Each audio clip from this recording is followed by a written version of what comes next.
So in this video I was going to whip off this side cover, take out the camshaft and the camshaft followers, or the push rod actuators, whatever you call them.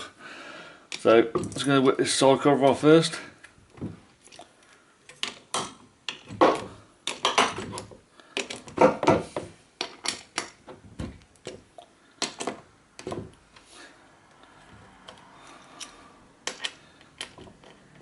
So all loose now, I'll get my machine on it.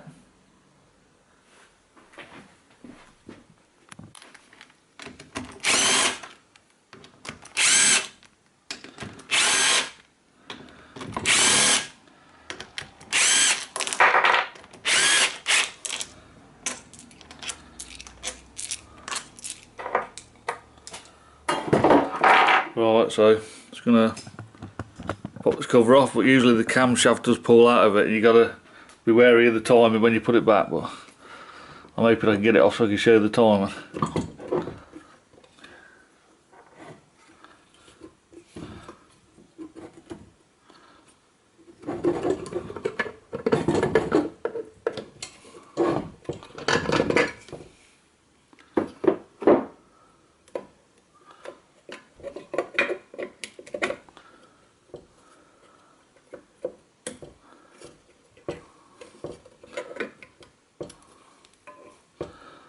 No, the timer's well out. I'm going to set the time back up and then I'll show you the timing marks. Also get a bearing on this side as well. 6205/P6. So they've put a plastic camshaft in, but actually used a bearing to drive it. So good and bad, mixture of good and bad.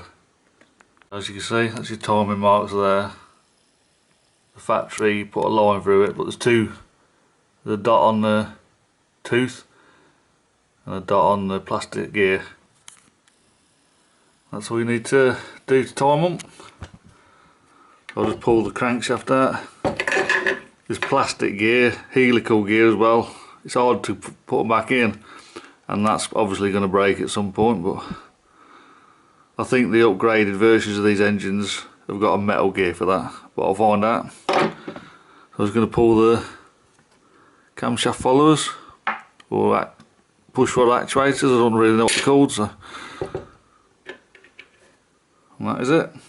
So there's your main drive gear of your crankshaft, your oil level switch that's inside that senses whether the oil's low or not, and your governor setup.